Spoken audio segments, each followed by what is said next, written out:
I can go. Andy Bowling. Yeah, highlight for the last month, I've just been busy knocking on doors. And there is a town hall tomorrow. Jane Wiles and I are going to be doing it. Carolina Forward is moderating. So if anybody wants to come out to the Kernersville area. I thought I had that down in my book, but I don't. When It's at Kyle's Coffee tomorrow from 5:30 to 7.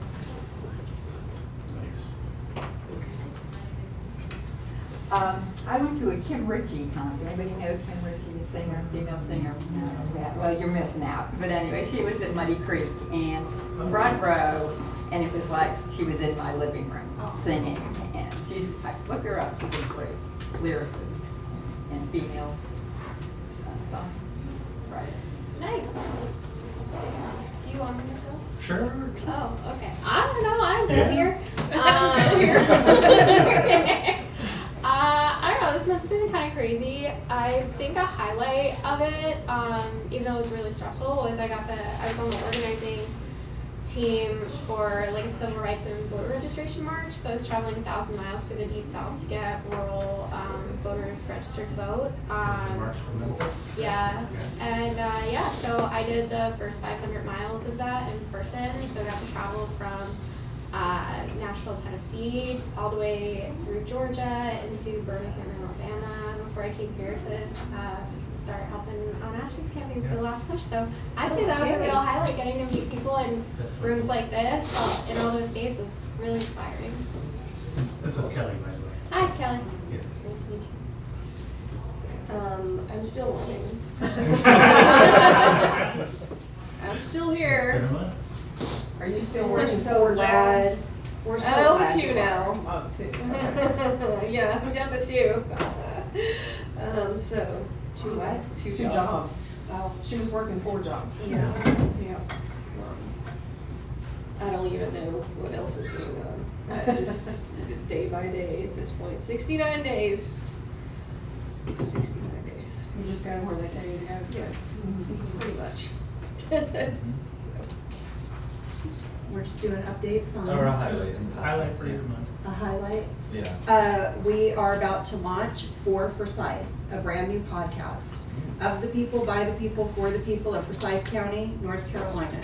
And we are interviewing candidates. First episode is done where we're interviewing like the people who are hosting it. And then our first interview is Ashley Bell, and that should come out hopefully next week. And we're building from zero, so once it's out, like, we're gonna be relying on everybody to just kind of spread the word.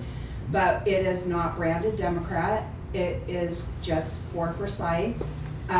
We're trying to unite people on issues of progressive values, you know, and Free agents. free agents, yes.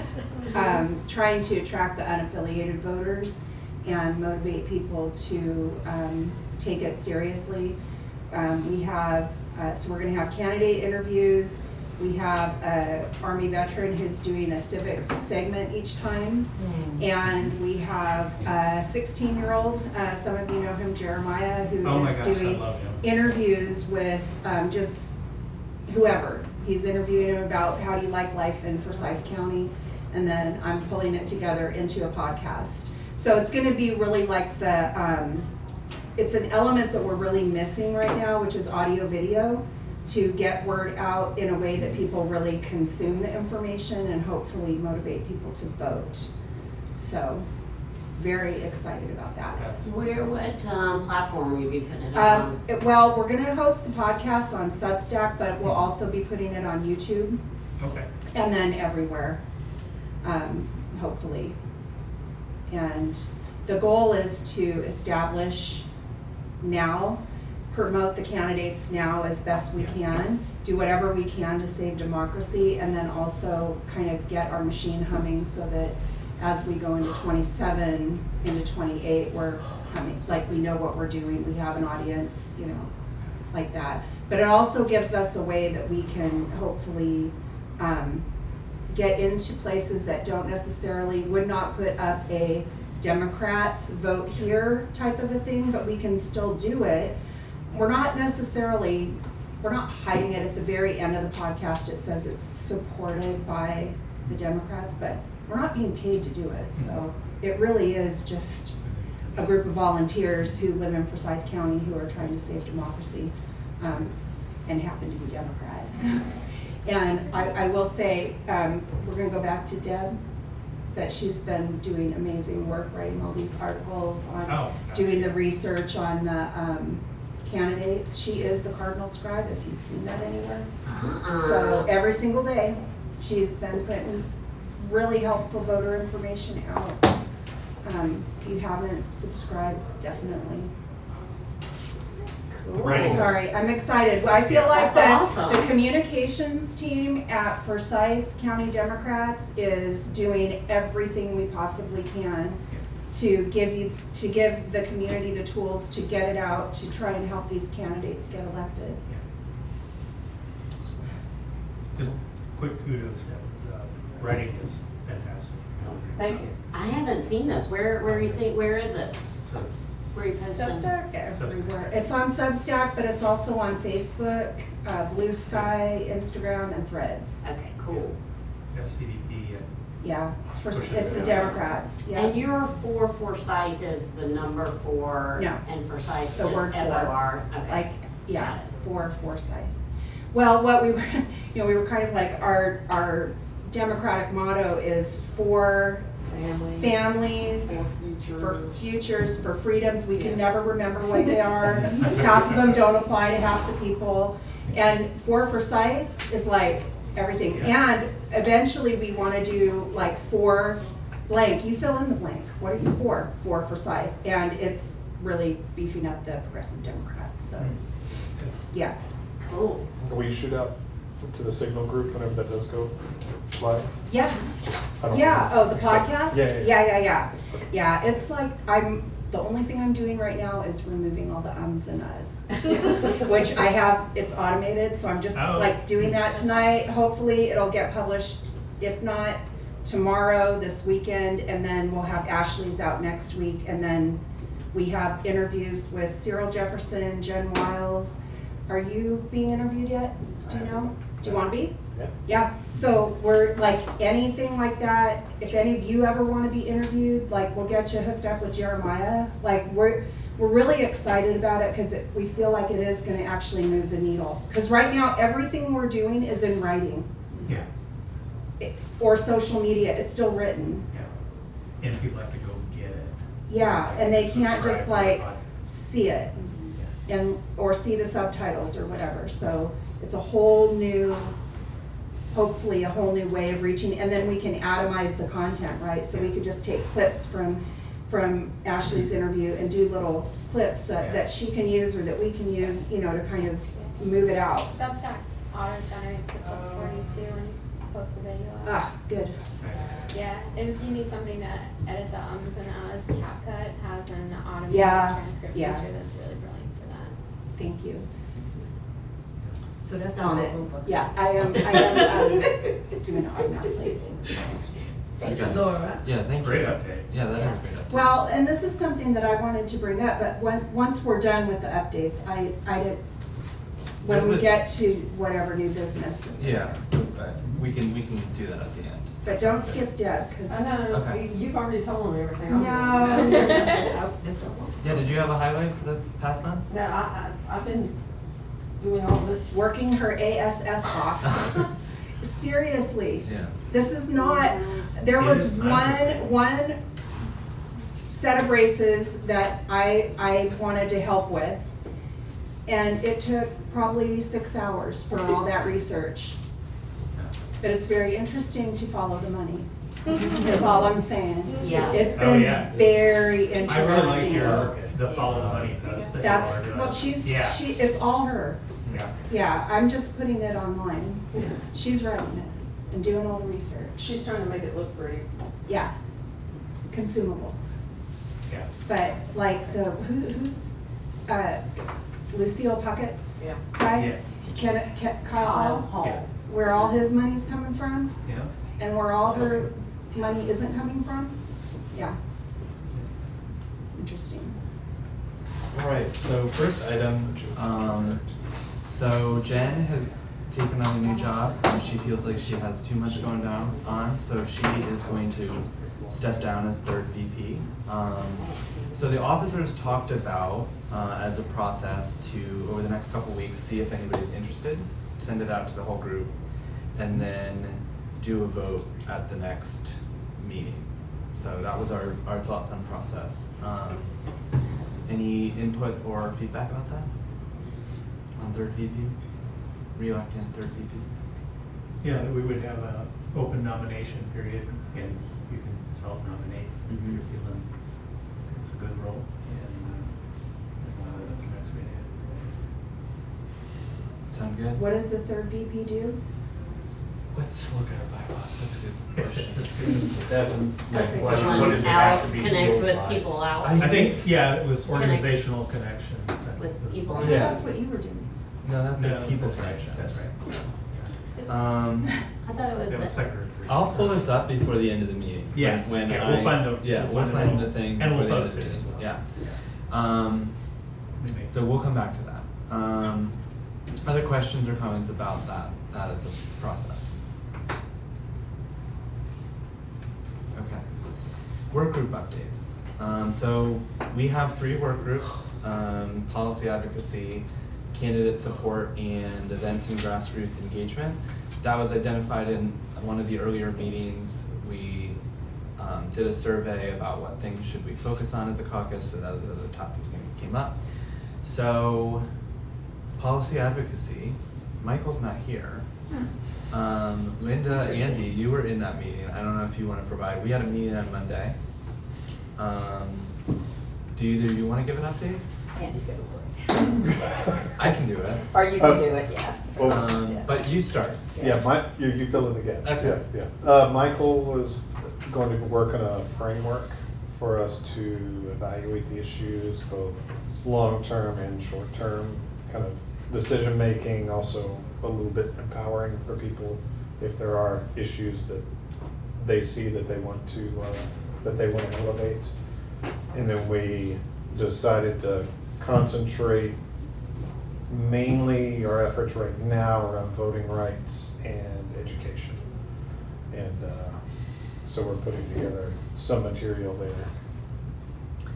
We asked in the June caucus meeting, what did the group think should be the top policy topics we focused on. We can't do everything. So those were what came up in that caucus meeting, is the top things, voter rights and education. Within education, we lifted up pre-K, EC, and vouchers as 3 topics within education. So I volunteered to take the lead on pre-K, and just gathering information to generate briefings and who's working on the issues locally. So starting to kind of pull together information and potentially policy positions for the group, like And proposals who for to the contact, how to do advocacy. Yeah, how to do advocacy. So what's going on locally? Try to stay abreast on these different topics. Yeah, where are there opportunities to take action related to these Who issues? to talk with. Yeah, Leslie's probably a pretty good person to talk with about pre-K.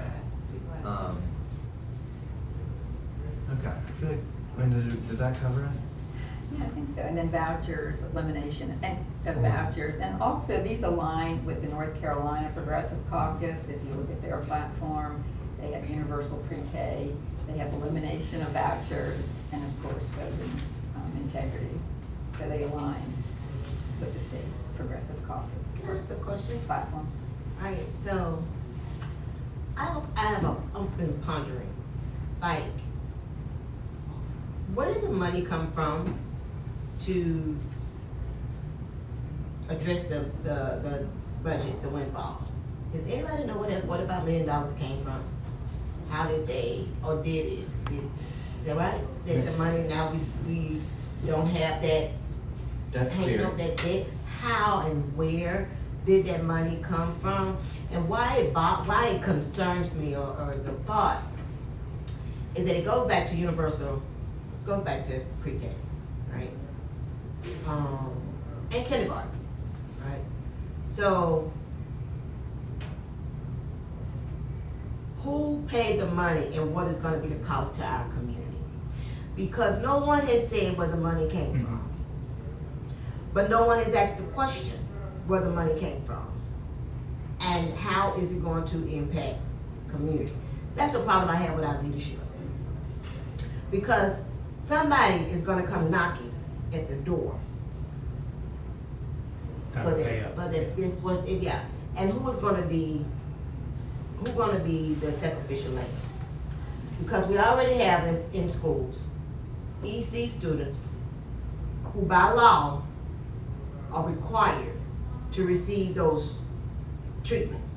That whatever that plan, whatever that IEP is, that individual education plan, whatever that plan is, it's a law. Those students must receive those treatments. So is an injustice being done to EC students and to regular ed students? Because if those students have needs and those needs have to be met, how are those needs being met of our EC kids, and then how are those needs being met of our regular ed kids? And then these kids are gonna go to first grade. And so at what level are they? And so that's my question when we talk about education, because those babies at that age deserve whatever opportunity and advancement that they can have. That's the only time they're gonna get an equal, should be, they get an equal opportunity in education. And I just wonder, you hear nobody in this community talking about, but everybody was up in arms when the debt was talked about. But we don't hear where the money came from and who's gonna come asking. Good question. The superintendent's leaving quickly, so. And I believe that that's part of, it makes you wonder, like, why now when school just started, are you leaving? And then they're looking at an interim, but then when they're looking at this interim, I only caught a part of the meeting on last evening, but they are looking at a job description, and then they're wanting to, in this description, if we don't have, at the end of the school year, if we don't have anyone, are you gonna be able to stay over? Well, then what if they don't? What does that do to our educational system? And what is it doing to our children? That's just a real question that it has me scratching my head. And when we started talking about education, I just thought that was a good place to put that question mark. Yes, I know how to get answers to where the money come from. I can get that. I think a big chunk, like 8 to 10 million, came from donors, local donors. I think the county matched like up to 5 million, maybe. 5,026,336.90 cents. Yeah. Are you looking it up? Yeah, AI. No. Sorry, I use it as a tool. There was a nutrition balance that they tapped into. I think it was like 4 million or so. They have to pay that back over time. But I can get an The account. custodial staff. they Yeah, there's outsource contracts. The concept. I think. That's the summary. Okay, here we go. No crossing guards Yeah, right. No bus drivers? in there? Yeah. So Very it rough looks like house. 19 million was like internal funds they used. That's the least. That's the one I understand least. 8 to 9 million was county. The county helped pay for that. 4.2 million was the contract that they renewed the contract, and I think they're gonna pay that over time in the new contract with the custodial. 7.25 million of private funding. There's 5 million of county debt forgiveness on top of the 8 to 9 million of county assistance. So, Was that 7 million like the all-in for our schools? yeah. That was like the private donors. Right. And no one knows who they are. No one Yeah, I was They're gonna say, so back to your secret question, people, who are the because private of donors? these I'll tell you who I think they are. puppeteers, yeah. So there was an article a while back in the paper. So there was another strategic plan being done by the 4 or 5 top businesses in the city. And so they were gonna do their own 14-month strategic review or strategic plan. And those were, I can only remember, I think it's Atrium, Oh, yes. Novant, Wake Forest, and I think there may be one or two others, I can't recall, but I know those three for sure. And so they were gonna do this strategic plan, and one of the top things that they wanted to focus on was education, was out there. So who's in that group? And then did they pay their money? And then have you guys, and I don't really understand, so I was trying to do this research on the Blue Ribbon Commission. At the state level. So, do you know anything about how, Well, I mean, it's the state level. you know who's on that? Yeah. Don Martin sits on that, it's 30 people. Yeah, He's the chair. Mhm. Yeah. 30 people from around the state, and they sit on that. And so, not quite sure, because there's not a lot, it doesn't go into detail that I can find as to what their sole purpose would be, right? So, what are you doing with education? So, okay, when debt is paid, we have this commission, how does all this align? Or do it? Or is it just by happenstance, right? So these are, these are just questions that I have, but these are questions, the answers may impact us all. And when you don't know where it came from, and nobody is talking about it, that means that it cannot be all that, because in our favor, wherever it came from. And these are issues that, at the end of the day, our children are gonna be the ones who pay the ultimate price, because if our kids cannot be on grade level when they get to first grade because they're not getting what they need in kindergarten or pre-K, then what happens to them at first grade? And then what happens to them at second grade? And then what happens to them at third grade when they're at testing level? And if they're not on grade level, then you know what happens, right? It's gonna be too late, because there's nothing we can do anymore to help our students. Yeah. Why we need to invest more in pre-K. Yeah, intentional. Universal. Yes. So the policy group's gonna be working on starting to create briefings on these different topics, and I think we'll bring that back at the next policy meeting. We kind of identified who would take the lead on what, and start bringing back things for the group to take a look at and potentially take policy positions on. So that's that work group update. Yeah. Did you want to? Mine is quick. The grassroots and community events, we have all had a rough month, and I was not able to get us together for that. So we're gonna try again next month. But that ties into some of the later topics. We do have events going on, so we'll cover those as we get. Okay. And then the candidate support group. Okay, Laura and So let's Tracy. tell you what we got going on. Tell Laura, she just told you. We're gonna get Andy on the show, but that's one of the things, right, is making sure, and let me say this, right, and I felt bad, but the work that I'm doing right now is mobilizing, and it's taken a lot of my time unexpectedly, right? And so, because there's only 2 of us currently doing this work, working in the districts who had the lowest turnout, and so I haven't been as engaged as I would like to be. And so Laura and Leslie in this group have really been helping out. And Deb, thank you, Deb, right over there.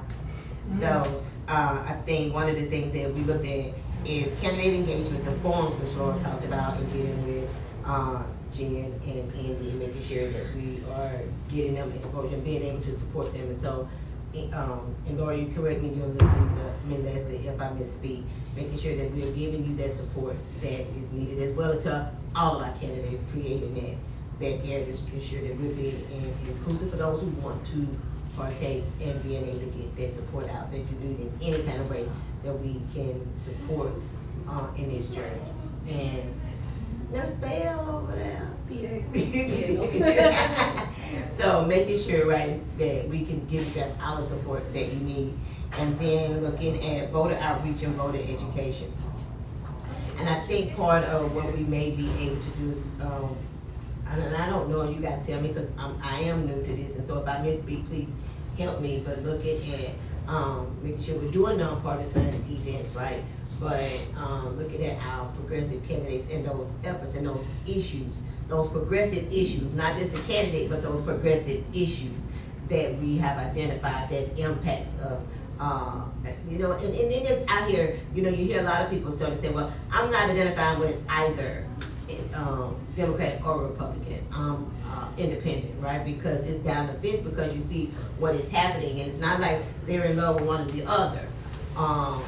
So that's a lot of what I'm hearing, but being able to, because I'm working with Lift Every Vote, which is a new initiative, but making sure that we are really just trying to get people excited about voting, right? And then partnering with others like Democracy NC. And so there are some events that we have that maybe I can share those with you all about how we can still get out and be engaged with that as well. And then Laura talked about communications and media, just ensuring that we are being able to be visible, getting information out there, and engaging with those candidates and sharing what else is going on in our community as well. So some of the action items that was discussed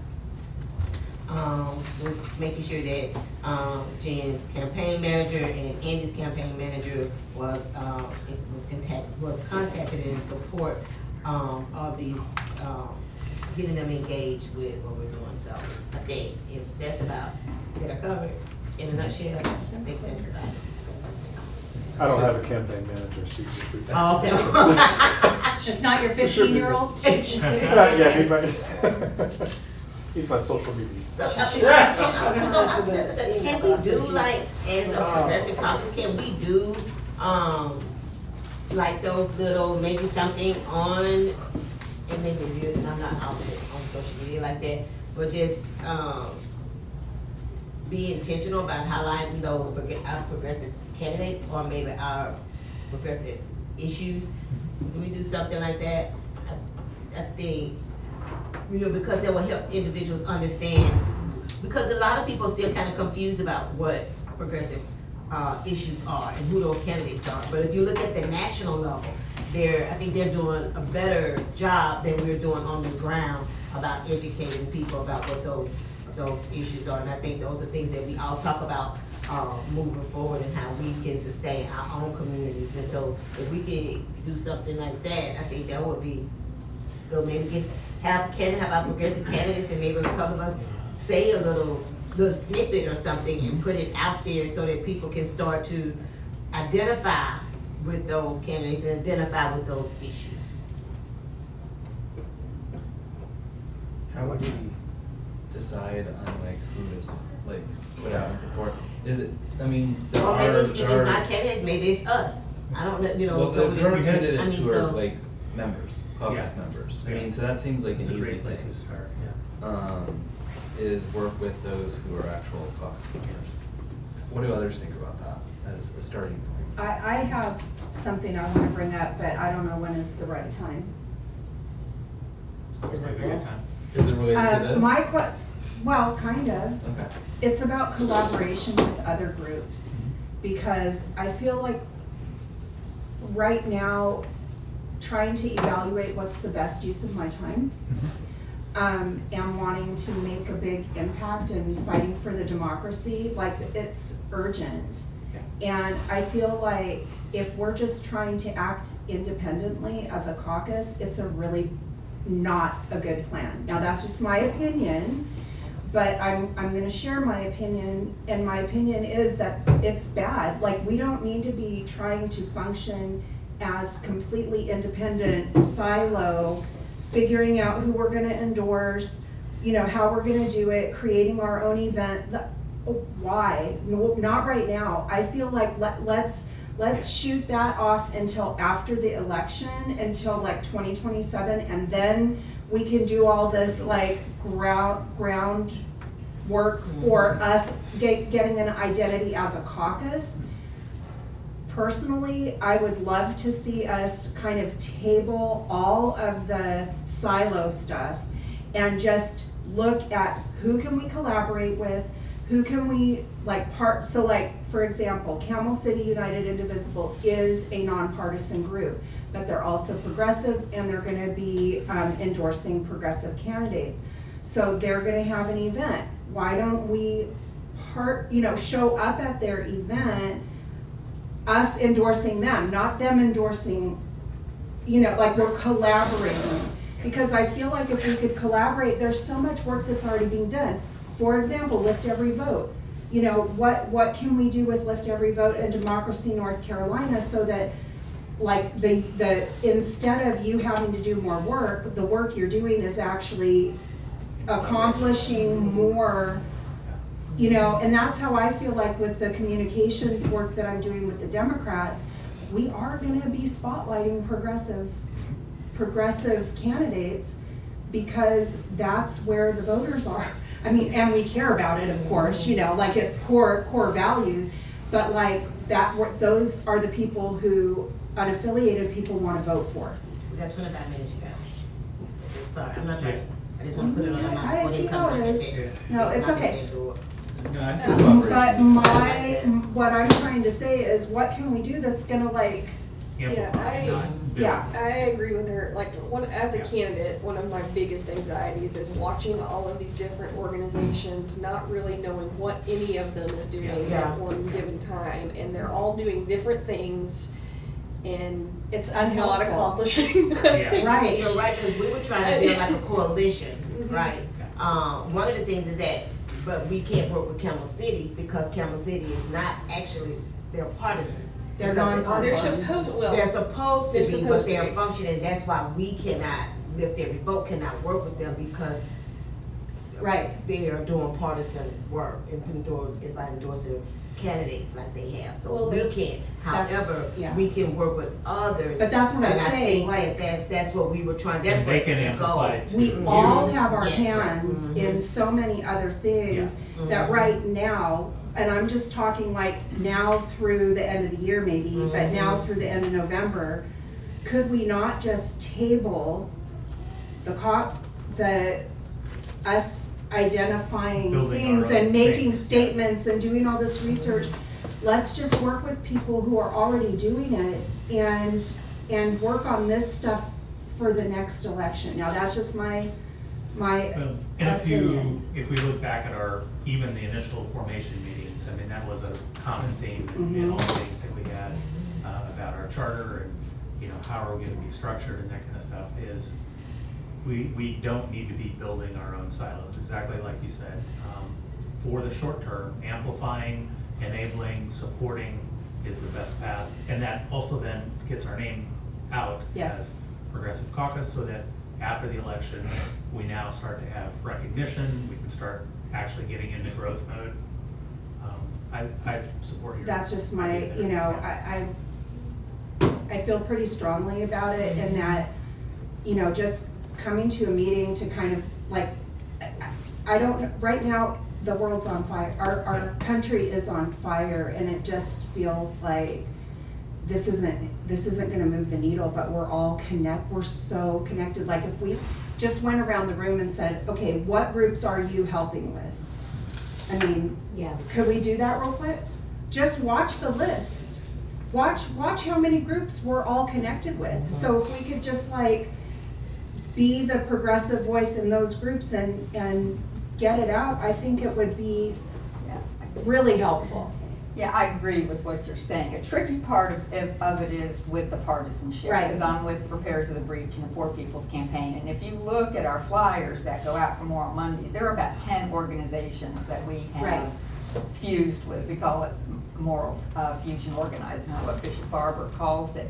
And it has really been really great this summer. We started mid-July and we go around to different counties in the Piedmont Triad, and everyone's saying it is so great that we're meeting people and working together. And so it does, the partisanship is the tricky part though, because we can work with Camel City, that they cannot do anything partisan at any of our events. Right. So that's where, and people like, in organizations like Common Cause, which are so great, I mean, they say, one woman wanted to speak and she's a candidate, but she said, I won't speak about my candidacy. And they said, no, we can't, we can't have, even if you don't mention it, we can't have that. So that's the tricky Well, part. what I'm saying is, I don't think we should be planning our own events. Mhm. I don't think we should be Support. trying to Yeah. pull people in, Right. that instead, we go out and go to the Moral Mondays, but we could be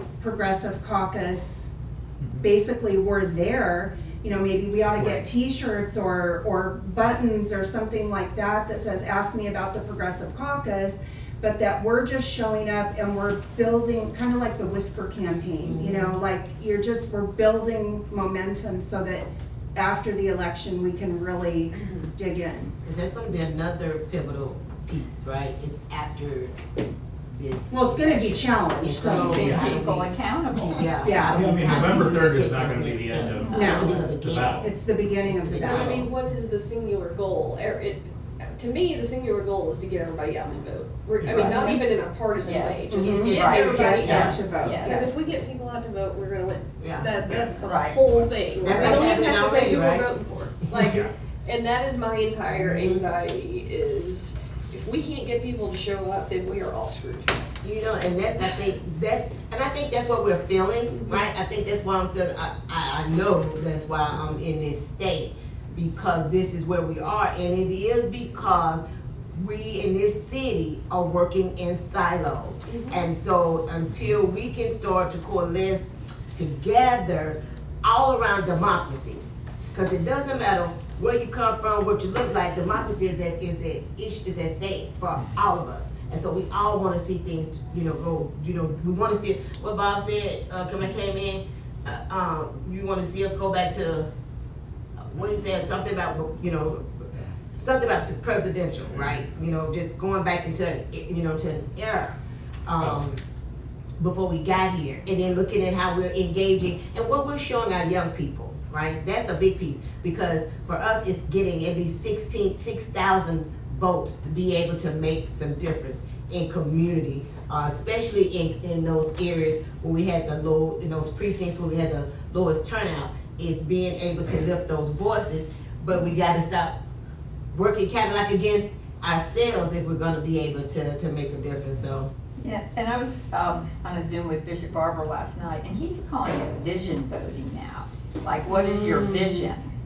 And what do you want to happen, and vote toward that vision, and then keep the elected officials accountable. So I think progressive is a vision kind of thing, but Okay. you'll hear that at That's fair. I think for the Republicans, they Yeah. called it aspirational Okay. voting, so Okay. it's kind of like our version of that. Okay, yeah, so, but it's just a little tweaking of the message. I think the third VP's job was to It is. It coordinate is. with I found that. other organizations, like It's that was. coalition, responsible for coalition building. Yeah. It's third VP. And we talked about this in the policy group, is how do we support existing efforts like pre-K priority, IAF is working on EC. So makes sense to me to jump Yeah. on What groups is that an are working. effective way, other than like notifying our members and having our members show up Mhm. for these events? What is an effective way for us as a caucus to amplify and support, more than just sending 16 people here and there? Are there other ways for us to do that? Maybe it's something for us to think about. Maybe you could invite people from the other organizations to come to your meetings. Do little speeches or like introducing their Yeah, organizations. to That's- talk about their organizations, Yeah. that's coalition building. Yeah, I like that. Yeah. But I think if you're gonna build a coalition, you have to be very clear on what the goal is. Yeah. And I still think there's about 12 different goals going on. And Exactly. nothing is gonna get done unless we find one. And It's getting out in the my vote. opinion, it's getting out the vote. It's getting out the Yeah. vote. And and registered voters. Yeah. I mean, just getting registered voters to vote. And making sure that people know what to do because it's so confusing, all the information, and Yeah, like it's almost like all the other issues it doesn't matter don't if they matter don't right now. vote. Like Right. of education, sorry, it doesn't matter unless, because if we get to November and we don't win these elections, then that's all out the window. Right. And so I think every organization needs to have the same goal and we all need to move in the same direction. And to be very clear about it too, like make sure that you're all using the same resources, like pointing people in the same direction to get signed up for poll watching or election monitoring, because the GOP already has like a fraudulent website put in place. Like there's a .net website to get signed up to be a poll worker, and then they created a .com that's full of misinformation, for instance. Of It's course the they exact same did. thing. So like there needs to be unified messaging and also unified resources as well, so that people can be I bought sure that they're going to the right voteforsyth.org. places. Oh, yeah, yeah, Mhm. yeah. That's great. Just me, Laura. I bought it. I'm gonna Agreed. do something on it. Yeah, You know, to try and do exactly what Right. you're talking about. One site where Yeah. all the information is and it's easy to remember and you're not having to remember vt.ncbe. Whatever. Yeah. yeah. So you said consistent, like pointing people to consistent resources. Yeah. Do you have like Yeah, what so are like, good resources? like Let's All Vote is a good one. Okay. Ballotpedia is a great. Ballotpedia has really good information Yeah. about that. Struggle There's with another their one, site, it's but it is like good info. Go What? Vote. What did you I say? struggle with their site. It's Yeah, yeah. janky. I mean, It's it a lot. doesn't Oh yeah, load Ballotpedia is right. a nightmare to work on your phone. Yeah. Like Okay, so that it's is not- kind But of it's all great the info. secrets, but it's great information. Yeah, It we have is. to break out like the Yeah. real computer for it. What was the other site you said, the first one? Let's- I'm just recalling this offhand because I don't have any service in here, so I cannot look What was at it, Let's Vote or something? I believe I know it's there's Let's- Vote 411 is really good. That's League of Women Voters. I Yeah, think. League of Women Voters is another one. Like, think that's the League of fourth. Women Voters website will allow you to check your voter registration status, get signed up to be a poll worker. The Rock the Vote website also has all of this information as like a key database. So it's like, again, like not reinventing the wheel. Like these resources already exist. And Common Yeah. Cause. Yeah. They're vetted. That you know you can trust them. Yeah, there is a public library Wi-Fi Oh, if you tight. want to try to connect. It's somewhat easy. Thank you. Okay, I think those are great. Agree, and I think we've been talking about that. I think each meeting, how do we partner and support. So we discussed doing education kind of moments or updates about things going on. So Sarah, you said you were up for kind of reporting out on city council meetings. Yeah, so we started talking last meeting about getting a committee of people to regularly attend meetings. And it's something I've been interested in doing anyway, and so I've kind of talked to some people. We mentioned it here, and this is a longer term plan, but also as a right now, what is happening at our city council meetings, our county commissioner meetings.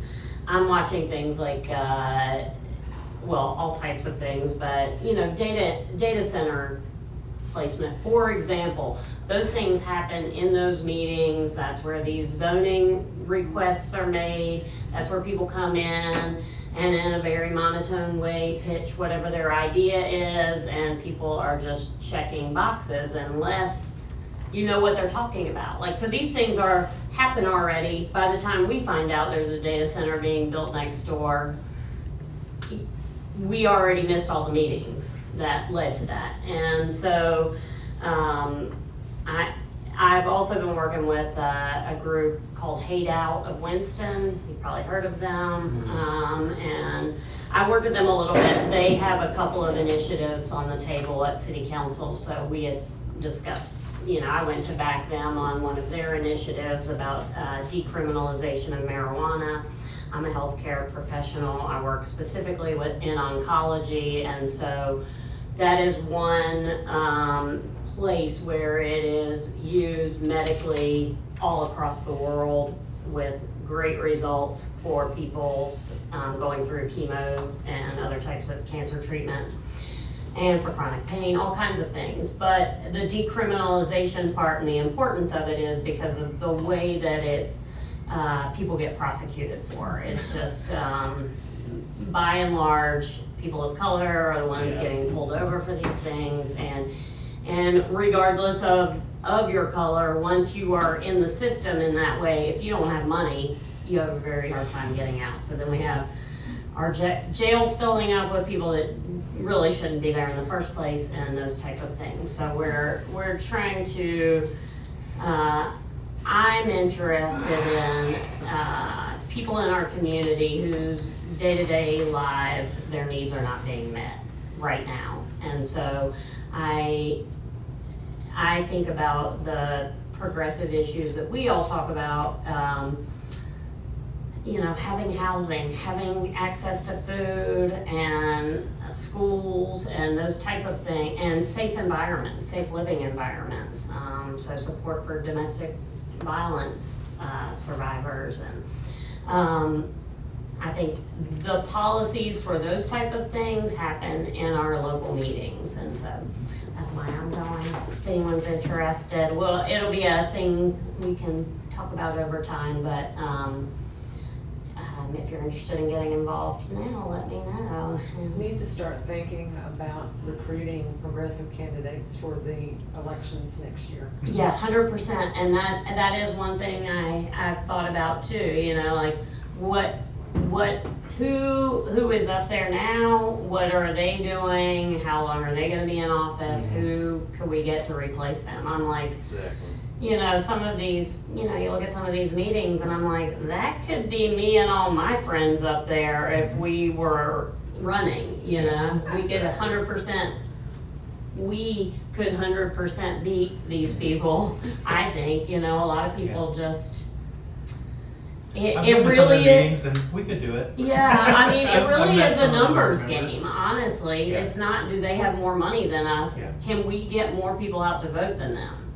And I know we always, a lot of times with campaigns, everybody focuses on the money, and I get it. It takes money to run a campaign. I understand that. There is money needed, but the biggest thing people need is voters. So how to get those voters. Anyway, so that's what I'm doing at those local meetings. And, if we get a big enough coalition, then we'll be up in the State House, and we'll be following Ashley to Washington and watching what is going on up there. And I subscribe to that CGov. Yeah. And do you get that? And like this morning I was reading about last night's school board meeting. Yeah, And it's it was really helpful. Yeah. I would recommend that if you're not subscribed to that. Yeah, I pulled and you can download transcripts, and you can throw transcripts in to get summaries. So I generated kind of a summary of the last month's county commissioner meetings. There wasn't, the biggest thing was the data center vote. And to your point, they are actually gonna have continued conversations about building policy around data centers, so people need to stay engaged. yeah. One event. Yeah. That was the primary thing I saw, is what happened in the last month. Letter C. No, S-E-E. Dunmartin CGov. retired. Yeah. They appointed Chris Parker, who's running against Marcy. I think those were the major things that were discussed in the last month at county commissioner meeting. But I'll continue doing that. But CGov, yeah, you can. It's great. You can. Yeah. Yeah, it is. I can drink my coffee and see what happens. And you can watch the meetings from home too. Yeah. Yeah. Yeah. So I'm gonna help with that as well. Summarize what happens in these local meetings. And then where are you I'll putting that information? Where should we put it? Yeah, Somewhere we can get to it. I would think the So- Facebook group or, Yeah. Do we want to Substack? create a shared folder in We have a- Google Drive? We have a drive. Yeah, that we could. make that accessible to our membership.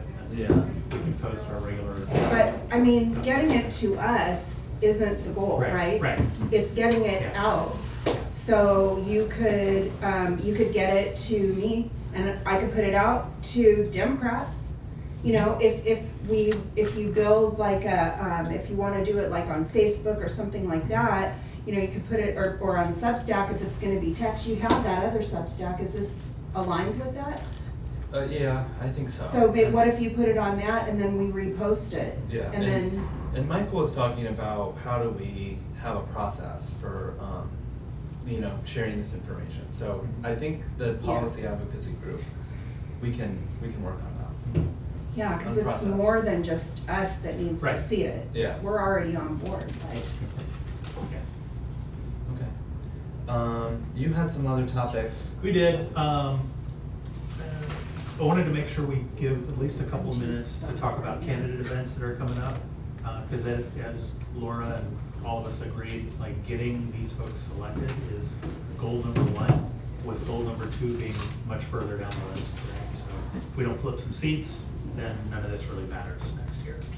So wanted to give Ashley and Andy, and then any other events that we know of that are coming up, that we can amplify and have our folks encouraged to repost and attend and that kind of stuff. So Ashley, I know you've got a big event on Saturday with Cyril. Yeah. An event And on Politics in the Park with Cyril, myself and Cyril will be doing one at Salem Lake at 10:30. It's on my website, 10:30 to 1:30. You can just stop in. I like that politics in the park. Yeah, we're gonna do it across the district with, well, me and other people are gonna do it across the district. But, yeah, as far as events in general, that would be my biggest wish, is that everybody decides to focus on getting out the vote. Canvassing and phone banking. What time is your event? You say 10 or 10:30? 10:30. If you guys know of anybody that has a nice house that might be willing to throw a party for Ashley, so that way, you know, she can. Let me get with you, because we had one earlier that kind of fell apart, but they're willing to host. It's Beth Bennett up in Pathtown. Oh, Yeah, cool. and unfortunately, money still translates to votes, and we ain't got no money. Yeah. So, I know I know y'all are sick of me harping on it every single day, but we have no money. And Pat has $1 million in the bank. Yeah, I think that's the thing, especially getting closer to the election, like, he isn't spending his money now, but he will start Yeah, spending he's his not money doing on the- anything right now, but, I mean, he's probably gonna start hitting us. The in PAC October. money will start coming in too, like he only has $1 million now, but he'll have 10, 20, whatever by election day, and like, that's when like the radio spots and the TV ads and stuff like that come in, and the TV ads are like $250,000 each, so. Yeah, Fortunately, yeah. nobody watches TV anymore. Yeah, where is that, right? Those old people who I was always gonna show up. say, at those those old I people. know. Well, Well, you have to watch TV if you watch sports. That's I was true. gonna say debunking the ads and what they're doing though is, Oh, something that we Wiley's can ads. all do. You know, I forget, who was, cause you commented on it. It Michael was Watley's ad Watley. about the trans. Yeah, well, it's, what they're doing is they're doing an old trick that Aristotle wrote about, literally, called enthymeme, where they're giving you Oh, a yeah. Too problem disconnected. Yeah. and so like, and the solution, and they're letting your brain fill in that middle part. But they're not actually connected. They're not actually connected at all. Yeah. So like they have this commercial with this guy who's just lamenting the murder of his Yeah. daughter. And then they show Roy Cooper letting people out of prison. That they're completely unrelated, different states, all the things, but they're relying on people's brain to like make a connection there. Yeah. And the connection is false. And so anytime we can like put out information, like if you see something like that and you like write it up and send it, because we can put it out at least to the Democratic platform, and then they share it to their friends. You know, and we just have to get that going too, because there's so much misinformation out there. My 17-year-old asked me about that one specifically yesterday. I The guy wrote wasn't even about in it, jail and in it's North on- Carolina. He was in South Right, Carolina.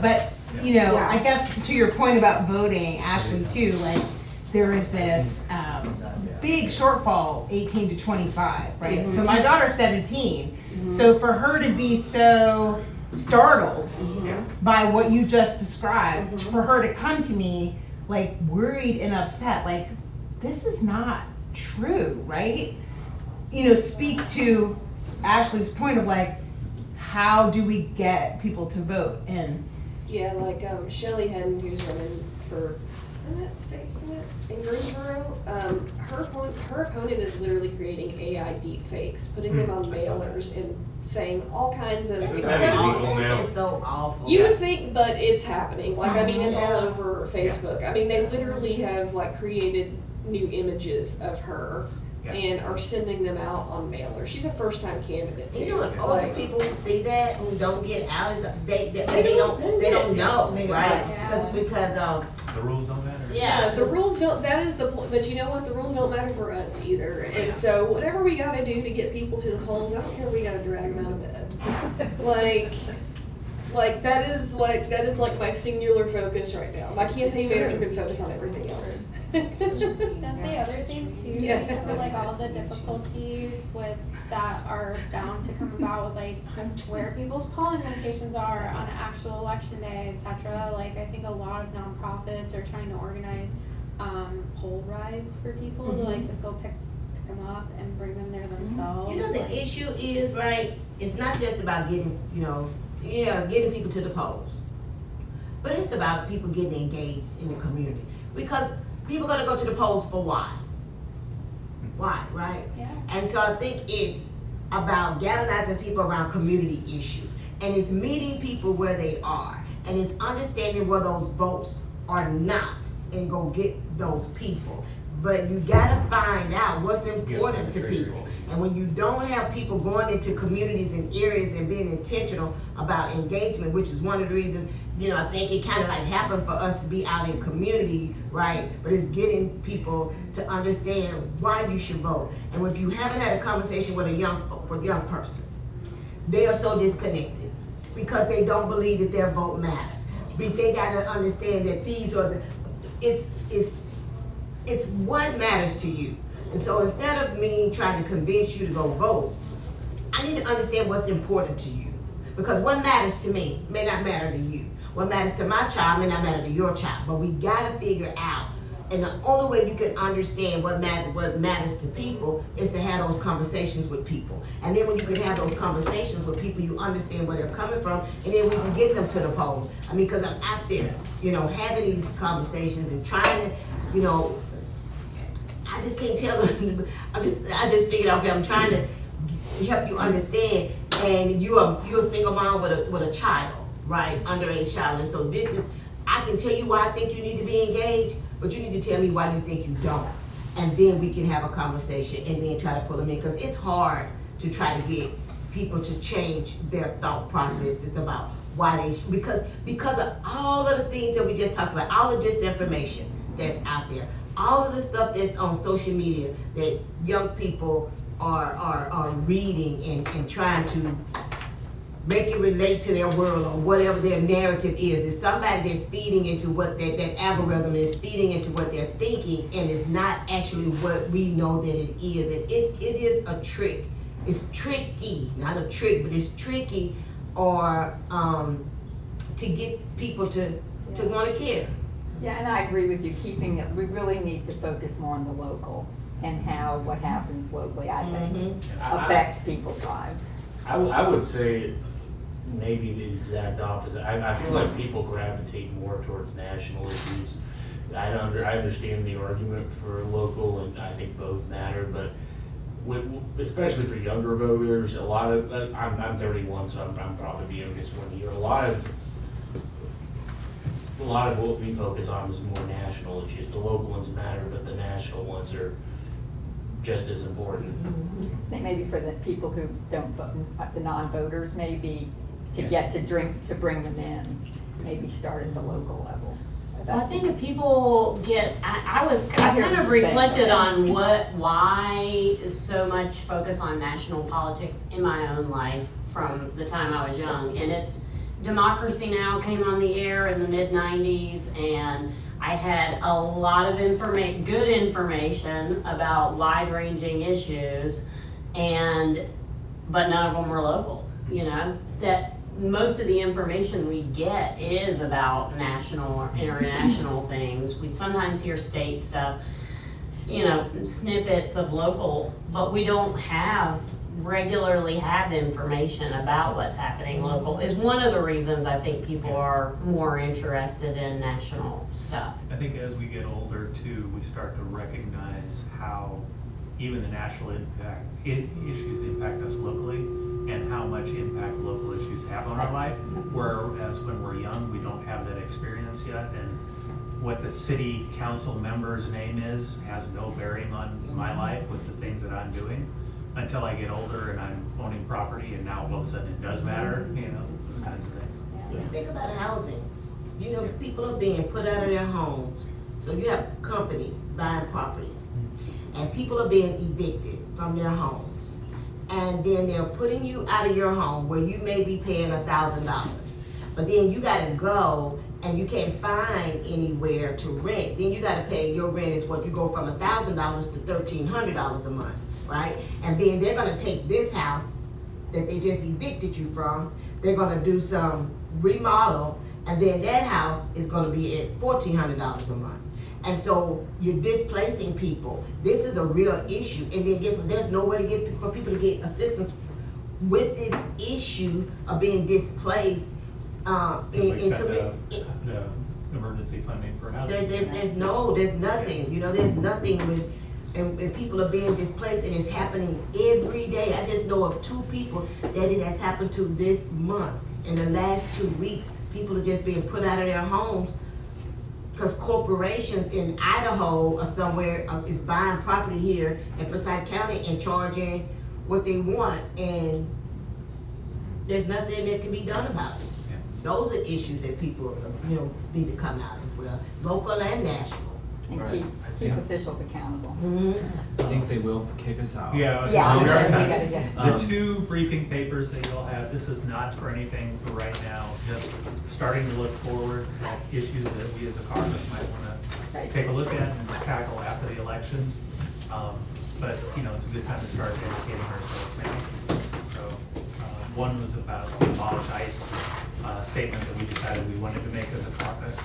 Again, that's not gonna probably have any impact on this November's election, so, but just to kind of give us some background, just start looking into it. And please do share opportunities so that we can kind of support upcoming things happening, so. thank you. Tomorrow, Monday, August 31st, Is that- 6:30, where's it- Union where's- Station. Union Station again? yeah. Okay, yeah. If anybody wants to canvass about most days, so.